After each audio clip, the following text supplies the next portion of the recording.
गोपिका जीवनस्मरणं गोविन्द गोविन्द। सद्गुरु विठ्ठलदास महाराज की జై. పరమ భాగవతోత్తములైన విదురులు ఈ వరాహావతారం కథ విన్న తర్వాత సంతోషపడ్డారంట. చాలా సంతోషమంట ఆయనకు. ఎందుకంటే ఈ కల్పానికే శ్వేతవరాహ కల్పం అని కదా పేరు. అలాంటి ప్రభువుని చరిత్రం విన్న వెంటనే సంతోషం. ఒకసారి మైత్రేయునికి నమస్కరించి మళ్ళీ ఆయన చూసి ప్రశ్నించారంట, మీరు ఈ భూస్థాపనం చేసేటప్పుడు ఆయన ఒక అసురుని సంహారం చేసినారని చెప్పినారే, ఆ అసురుడు హిరణ్యాక్షుడని నాకు తెలుసు. అతను చాలా దుష్టుడు కదా, అతన్ని సంహరించేదానికి ప్రభువు చాలా కష్టపడినారని తెలుసు. ఆ కథని మీరు సంగ్రహంగా చెప్పేసినారే, మీరు దాన్ని విస్తారంగా చెప్పాలి అని ఆ మైత్రేయునికి ప్రార్థన చేసి అడిగిన వెంటనే పైన మైత్రేయులు సంతోషంతో అవును అవును నాయన, ఇలాగనే ఈ హిరణ్యాక్షుడు ఎలా వచ్చాడు, ఇప్పుడే కదా జగత్ సృష్టి ప్రారంభమైంది, అంతలోపు వీరు ఎక్కడి నుంచి వచ్చినాడు, ఇతన్ని గురించి మీరు చెప్పాలి అని దేవతలు బ్రహ్మదేవుని దగ్గర ఒకసారి ప్రార్థన చేసి అడిగినారంట. అలాగా ఇప్పుడు మైత్రేయులు విదురు దగ్గర చెప్పేటప్పుడు దేవతలు బ్రహ్మ యొక్క సంవాదంగా చెప్పినారు. తర్వాత విదుర మైత్రేయ సంవాదం, ఆ విదుర మైత్రేయ సంవాదంగా బ్రహ్మనిష్ఠులు పరీక్షిత్తుకి చెప్పారు. ఆ పరీక్షిత్తు బ్రహ్మనిష్ఠుల యొక్క సంవాదంగా సూతులు శౌనకాది మహర్షులకి చెప్పారు. అది నేను మీకు చెప్పే భాగ్యం నాకు. ఇలా శిష్య పరంపర అనేది ఇలా వస్తుంది. అలా మైత్రేయులు విదురులకి కథ ప్రారంభించేదానికి ముందు దేవతలకు బ్రహ్మదేవుడు చెప్పే కథలాగా ప్రార్థించారు. ఇలాగనే ముందు జగత్ సృష్టి నుంచి ప్రారంభించి భగవంతుని యొక్క పుత్రుడు బ్రహ్మదేవుల యొక్క పుత్రుడు మరీచి యొక్క పుత్రుడైన కాశ్యపులు. ఈ కాశ్యపులు పెద్ద మహర్షి. ఈ కశ్యప మహర్షికి నవ ప్రజాపతిలో ఒక ప్రజాపతి అయిన దక్ష ప్రజాపతి తనకు దండిగా కుమార్తెలు, ఆ కుమార్తెల్లో 13 మందిని ఈ కశ్యపులకి వివాహం చేసి పెట్టారు. దాంట్లో ముఖ్యమైన ఇద్దరు ఎవరంటే అదితి, దితి. ఈ అదితి యొక్క పుత్రులే దేవతలు ఆదిత్యులు. తర్వాత దితి యొక్క పుత్రులు అసురులు. వీళ్ళు అసురులు ఎలా జన్మించారు అనే కథను ఇప్పుడు ప్రారంభించేదానికి వచ్చారు. ఇలాగనే కశ్యపులు ఒకరోజు అగ్నిహోత్రశాలలో పరమ తేజస్సుతో అగ్నిహోత్రం చేసుకుంటూ ఇలా భగవద్ అనుభవంతో భగవంతుని చరణారవిందాన్ని ధ్యానం చేసుకుంటూ సంధ్యాకాలంలో ఇలా కూర్చొని ఉండేటప్పుడు అక్కడి నుంచి దితి వచ్చి ఈ క్షణం నాకు పుత్రభాగ్యం సంతాన భాగ్యం కావాలి అంటూ ఆ కశ్యపుని పీడించిందంట. వెంటనే కశ్యపులు, అమ్మా మనం ఉండేది ఇప్పుడు ఉత్తమమైన గృహస్థాశ్రమం, ఈ గృహస్థాశ్రమంలో ఉండి ఇలాంటి తప్పులన్నీ చెయ్యకూడదు, అన్నిటికీ ఒక సమయం ఉంది, ఆ సమయంలోనే అన్ని విషయాలు చెయ్యాలి. ఇప్పుడు ఈ సాయంకాల పూటలో మనం ఇలాంటి విషయాలన్నీ ఏవి పెట్టుకోకూడదు. ఈ సమయంలో సాక్షాత్ పరమేశ్వరులు తన యొక్క భూత ప్రేత పిశాచగణంతో పార్వతీదేవితో కూడి రిషభం పైన ఎక్కి ఇలా లోకమంతా సంచారం చేసుకుంటూ మనకు అనుగ్రహం చేస్తూ వస్తారమ్మా. అలాంటి పరమేశ్వరులు వచ్చే సమయంలో ఇలాంటి విషయాలన్నీ మనం పెట్టుకోకూడదు. ఈ సమయంలో పరమేశ్వరుని ఆరాధన చెయ్యాలి, భగవద్ ఆరాధన చెయ్యాలి, జపతపములు చెయ్యాలి. అలాంటిదే ఉత్తమమైన ఈ సంధ్యాకాలంలో ఇలాగ నువ్వు అడిగేది తప్పు, దానికి ఒక కాలం వస్తుంది, అంతవరకు నువ్వు కొంచెం ఓపికగా ఉండు అని ఇలా పల విధంగా ఉపదేశం చేసినారు ఆ దితికి. ఎంత చెప్పినా కానీ దితి వినటం లేదు. ఇలా అగ్నిహోత్రశాలలో అగ్నిహోత్రం చేస్తూ ఉంటే ఆ కశ్యపులి యొక్క ఉత్తరీయాన్ని ఇలా లాగిందంట. ఈ క్షణం నాకు పుత్రభాగ్యం కావాలి అని కామన ఎక్కువై, ఇలా కామన ఎక్కిన వెంటనే దీనికి పైన ఈ కామనను పూర్తి చెయ్యాలి అనేది ఆ గృహస్థుని యొక్క ధర్మం. అందుకోసం పైన ఆచమనం చేసి ఆయన లేచి వచ్చి దితి యొక్క కామనను పూర్తి చేశాడు. ఆ ఋషి యొక్క తపస్సు ఏమైందంటే వెంటనే దితి గర్భం ధరించిందంట. ఋషి యొక్క తపస్సు ఇలా గర్భం ధరించిన తర్వాతనే తాను చేసిన తప్పు ఆ దితికి తెలిసిందంట. వెంటనే కశ్యపుల యొక్క చరణారవిందంలో పడి, నేను తప్పు చేశాను, మీరు చెప్పారు కదా ఈ సమయంలో పరమేశ్వరుడు తన ప్రేత భూత గణంతో పార్వతీదేవితో పాటు సంచారం చేస్తారని చెప్పారు కదా, ఆ సమయంలో ఈ తప్పు చేసినందువల్ల పరమేశ్వరుని వల్ల నా గర్భంలో ఉండే నా పుత్రులకు ఏదైనా హాని జరుగుతుందా, దానికి ఏదైనా మీరే చెప్పాలి, మీరే చెయ్యాలి అని అడిగిన వెంటనే పైన కశ్యపులు కోపంతో నువ్వు ఎంత చెప్పినా వినలేదు. అందుచేత పైన ఏం జరగబోతుందంటే, నీ కడుపులో 2 పుత్రులు ఉన్నారు. వాళ్ళెవరంటే హిరణ్యాక్షుడు, హిరణ్యకశిపుడు. మహా అధర్మిష్ఠులు. లోకాన్నే ఇలా ఏడిపిస్తూ, అందరినీ పీడిస్తూ, ఇలా లోకమంతా అధర్మంగా చుట్టుతూ ఉండే అధములైన 2 పుత్రులు నీకు పుట్టపోతాడు. వీళ్ళని సంహరించేదానికి సాక్షాత్ మహావిష్ణువే వైకుంఠం నుంచి ఇక్కడికి వచ్చి వీళ్ళని వధం చేసి ఈ లోకానికి అనుగ్రహం చేయబోతారు అని చెప్పిన వెంటనే కొంచెం దితికి సమాధానమైందంట. మొదటంతా చెప్పేటప్పుడు బాధపడుతూ ఉండేటప్పుడు పర్లేదు, ఇలాగ వీళ్ళు లోకమంతా దుష్టతనంతో అందరినీ పీడిస్తూ ఉండేటప్పుడు బ్రాహ్మణ శాపంతో కానీ వీళ్ళు మరణమయ్యారంటే అది ఎంత పెద్ద తప్పు. అది వీళ్ళని మాత్రం కాకుండా ఈ కుటుంబాన్నంతా బాధిస్తుంది. అందుకోసం మీరు సాక్షాత్ వైకుంఠవాసియే వచ్చి వీళ్ళని సంహరిస్తారు అని మీరు చెప్పినది నాకు చాలా సంతోషంగా ఉంది. నేను తప్పు చేశాను, నన్ను మన్నించండి అని మళ్ళీ ప్రార్థన చేసి చెప్పిన వెంటనే, ఆ పశ్చాత్తాపం పడిన వెంటనే ఇప్పుడు కశ్యపులు మళ్ళీ చెప్పినారంట. ఏమిటంటే, వీళ్ళిద్దరూ అధములుగా ఉండినా కూడా నీ మనవుడు పరమ భాగవతోత్తముడిగా పుట్టబోతాడు. అతను ఎవరంటే సాక్షాత్ ప్రహ్లాద స్వామి. ఏ తప్పులు చేసి ఈ లోకాన్ని పీడిస్తూ అధర్మంతో వీళ్ళు చుట్టినారో వాటన్నిటినీ సరిదిద్ది అందరికీ క్షేమాన్నించి, అంతేకాకుండా హరిభక్తి అనే అమృతాన్ని లోకాన్నన్నిటికీ ఇచ్చి ఇలా ఒక మహాత్ముడైన పరమ భాగవతోత్తముడైన ప్రహ్లాద స్వామి నీకు మనవుడుగా పుడతాడు అని చెప్పిన వెంటనే ఇప్పుడు చాలా సంతోషంగా సమాధానమైందంట. ఏమిటంటే, మన కొడుకులు ఇప్పుడు ఈ అధర్మిష్ఠులుగా పుట్టినా కూడా వాళ్ళని వధం చేసేదానికి వైకుంఠవాసి వస్తున్నాడు, అంతేకాకుండా పరమ భాగవతోత్తముడు నా మనవుడుగా పుట్టబోతాడు అనేది సంతోషించి అక్కడ కశ్యపులతో అక్కడి నుంచి బయలుదేరేది అనేదే ఈ 14వ అధ్యాయం యొక్క కథ. పైన అందరం కలిసి పారాయణం చేస్తాం. అథ చతుర్దశోऽధ్యాయః. శ్రీశుక ఉవాచ. నిశమ్య కౌషారవినోపవర్ణితాం హరేః కథాం కారణసూకరాత్మనః పునః స పప్రచ్ఛ తముద్యతాంజలిః న చాతి తృప్తో విదురో ధృతౌ రతః. విదుర ఉవాచ. తేనైవ తు మునిశ్రేష్ఠా హరిణా యజ్ఞమూర్తినా ఆదిదైత్యో హిరణ్యాక్షః హత ఇతి అనుశుశ్రుమా తస్య చ ఉద్ధరతః క్షోణీం స్వదంష్ట్రాగ్రేణ లీలయా దైత్యరాజస్య చ బ్రహ్మన్ కస్మాద్ధేతోః అభూన్మృధః. మైత్రేయ ఉవాచ. సాధు వీరత్వయా పృష్టం అవతారకథాం హరేః యత్వం పృచ్ఛసి మర్త్యానాం మృత్యుపాశవిశాతనీం యయా ఉత్తానపదః పుత్రః మునినా గీతయార్భకః మృత్యోః కృత్వైవ మూర్ధ్యంఘ్రిం ఆరురోహ హరేః పదం అథాత్రాపి ఇతిహాసోయం శ్రుతో మే వర్ణితః పురా బ్రహ్మణా దేవదేవేన దేవానాం అనుపృచ్ఛతాం దితిర్దాక్షాయణీక్షత్తః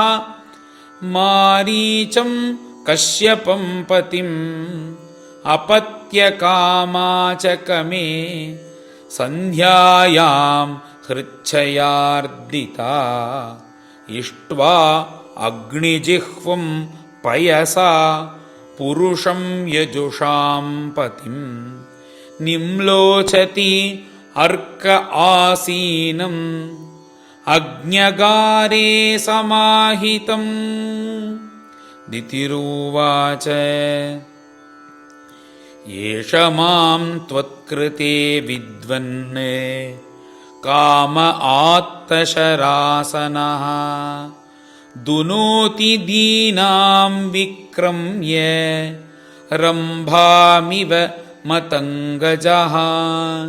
तद्भवान् दह्यमानायां सपत्नीनां समृद्धिभिः प्रजावतीनां भद्रं ते मय्यायुङ्क्ताम् अनुग्रहम्।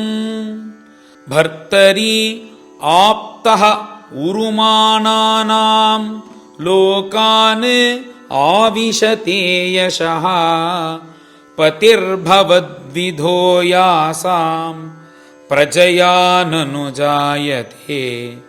पुरा पितानो भगवान् दक्षः दुहितृवत्सलः कं वृणीत वरं वत्साः इत्यपृच्छत नः पृथक् स विदित्वा आत्मजानाम्नः भावं सन्तानभावनः। त्रयोदशात् अदात्तासां यास्ते शीलम् अनुव्रतः अथ मे कुरु कल्याण कामं कञ्जविलोचना आर्तोपसर्पणं भूमन् अमोघं हि महीयसी इति तां वीरमारीचः कृपणां बहुभाषिणीं प्रत्याहानुनयन् वाचा प्रवृद्धान् अङ्गकश्मलाम्।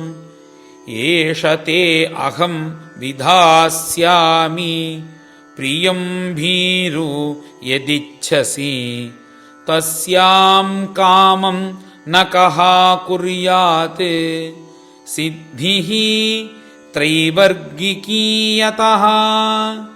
सर्वाश्रमानुपादाय स्वाश्रमेण कळत्रवान् व्यसनार्णवमत्येति जलयानैः यथार्णवम् यामाहुः आत्मनो ह्यर्थम् श्रेयस्कामस्य मानिनी यस्यां स्वधुरमध्यस्य पुमांश्चरति विज्वरः याम् आश्रित्य इन्द्रियारातीन् दुर्जयान् इतराश्रमैः वयं जयेम हेलाभिः दस्यून् दुर्गपतिर्यथा न वयं प्रभवस्तां त्वाम् अनुकर्तुं गृहेश्वरी अप्यायुषा वा कात्स्न्येन ये चान्ये गुणगृध्रवः अथापि काममेतं ते प्रजात्यै करवाण्यलम् यथा मां नातिवोचन्ति मुहूर्तं प्रतिपालय एषा घोरतमा वेला घोराणां घोरदर्शना चरन्ति यस्यां भूतानि भूतेशानुचराणि हा एतस्यां साध्विसन्ध्यायां भगवान् भूतभावनः परीतो भूतपर्षद्भिः वृषेणाटति भूतराट् श्मशानचक्रानिलधूलिधूम्र विकीर्णविद्योत जटाकलापः ಭಸ್ಮಾವಕುಂಠಾಮಲ ರುಕ್ಮದೇಹಗಾ ದೇವಸ್ತ್ರಿಭಿಃ ಪಶ್ಯತಿ ದೇವರಸ್ತೆ ನ ಯಸ್ಯ ಲೋಕೆ ಸ್ವಜನಃ ಪರೋ ವಾ ನಾತ್ಯಾದೃತೋ ನೋತ ಕಶ್ಚಿದ್ವಿಗರ್ಹ್ಯಃ ವಯಂ ವ್ರತೈಃ ಯಚ್ಚರಣಾಪವಿದ್ಧಾಂ ಆಶಾಸ್ಮಹೇ ಜಾಂ ಬತ ಭುಕ್ತಭೋಗಾಂ ಯಸ್ಯಾನವದ್ಯಾ ಚರಿತಂ ಮನೀಷಿಣಃ ಗೃಣಂತಿ ಅವಿದ್ಯಾಪಟಲಂ ಬಿಭಿತ್ಸವಃ ನಿರಸ್ತಸಾಮ್ಯ ಅತಿಶಯೋಪಿ ಯತ್ ಸ್ವಯಂ ಪಿಶಾಚಚರ್ಯಾಂ ಅಚರದ್ಗತಿಃ ಸತಾಂ ಹಸಂತಿ ಯಸ್ಯಾಚರಿತಂ ಹಿ ದುರ್ಭಗಾಃ ಸ್ವಾತ್ಮನ್ ರತಸ್ಯ ಅವಿದುಷಃ ಸಮೀಹಿತಂ ಯೈರ್ವಸ್ತ್ರಮಾಲ್ಯಾಭರಣ ಅನುಲೇಪನೈಃ ಶ್ವಭೋಜನಂ ಸ್ವಾತ್ಮತಯೋಪಲಾಲಿತಂ ಬ್ರಹ್ಮಾದಯೋ ಯತ್ಕೃತಸೇತುಪಾಲಾಃ ಯತ್ಕಾರಣಂ ವಿಶ್ವಮಿದಂ ಚ ಮಾಯಾ ಆಜ್ಞಾಕರೀ ತಸ್ಯ ಪಿಶಾಚಚರ್ಯಾಃ ಅಹೋ ವಿಭೂಮ್ನಃ ಚರಿತಂ ವಿಡಂಬನಂ ಮೈತ್ರೇಯ ಉವಾಚ ಸೈವಂ ಸಂವಿದಿತೆ ಭರ್ತ್ರಾ ಮನ್ಮಥ ಉನ್ಮಥಿತೇಂದ್ರಿಯಾ ಜಗ್ರಾಹವಾಸೋ ಬ್ರಹ್ಮರ್ಷೇಃ ವೃಷಲೀವ ಗತತ್ರಪಾ ಸ ವಿದಿತ್ವಾ ಅಥ ಭಾರ್ಯಾಯಾಃ ತಂ ನಿರ್ಬಂಧಂ ವಿಕರ್ಮಣಿ ನತ್ವಾದಿಷ್ಟಾಯ ರಹಸಿ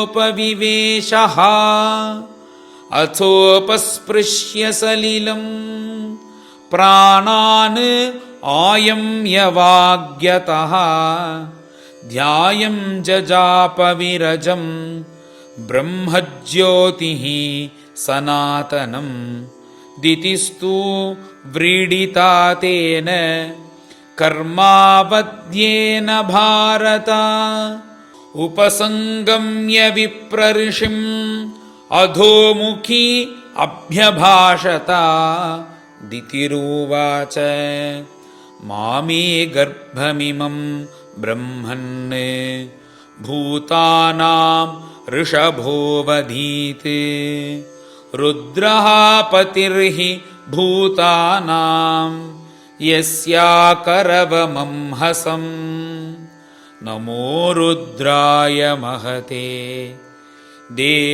ದೇವಾಯೋಗ್ರಾಯ ಮೀಢುಷೇ ಶಿವಾಯ ನ್ಯಸ್ತದಂಡಾಯ ಧೃತದಂಡಾಯ ಮನ್ಯವೆ ಸನಃ ಪ್ರಸೀದತಾಂ ಭಾಮಹ ಭಗವಾನ್ ಉರು ಅನುಗ್ರಹಃ ವ್ಯಾಧಸ್ಯಾಪಿ ಅನುಕಂಪ್ಯಾನಾಂ ಸ್ತ್ರೀಣಾಂ ದೇವಃ ಸತೀಪತಿಃ ಮೈತ್ರೇಯ ಉವಾಚ ಸ್ವಸರ್ಗಸ್ಯ ಆಶಿಷಂ ಲೋಕ್ಯಾಂ ಆಶಾಸಾನಾಂ ಪ್ರವೇಪತೀಂ ನಿವೃತ್ತಸಂಧ್ಯಾನಿಯಮಃ ಭಾರ್ಯಾಮಾಹ ಪ್ರಜಾಪತಿಃ ಕಶ್ಯಪ ಉವಾಚ ಅಪ್ರಾಯತ್ಯಾತ್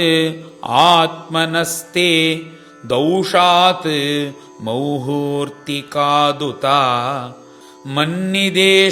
ಮನ್ನಿದೇಶಾತಿಚಾರೇಣ ದೇವಾನಾಂ ಚಾತಿಹೇಳನಾತ್ ಭವಿಷ್ಯತಸ್ತೌ ಅಭದ್ರೌ ಅಭದ್ರೇ ಜಾಠರಾಧಮೌ ಲೋಕಾನ್ ಸಪಾಲಾನ್ ತ್ರೀನ್ ಚಂಡಿ ಮುಹುರಾಕ್ರಂದಯಿಷ್ಯತಃ ಪ್ರಾಣಿನಾಂ ಹನ್ಯಮಾನಾನಾಂ दीनानाम् अकृतागसां स्त्रीणां निगृह्यमाणानां कोऽपि तेषु महात्मसु।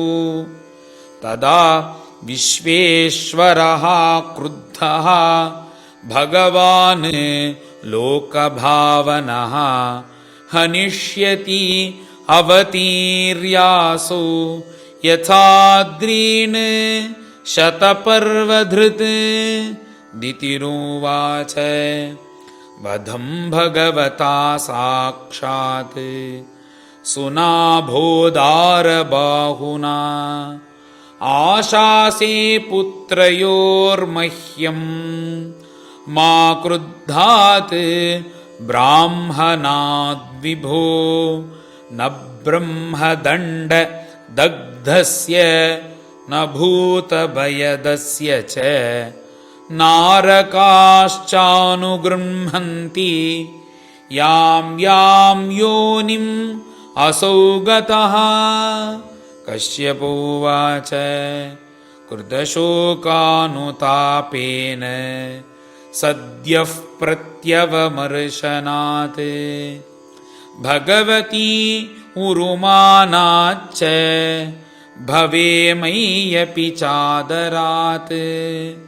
पुत्रस्यैव तु पुत्राणां भवितैकः सतां मतः गास्यन्ति यद्यशः शुद्धं भगवद्यशसा समम्।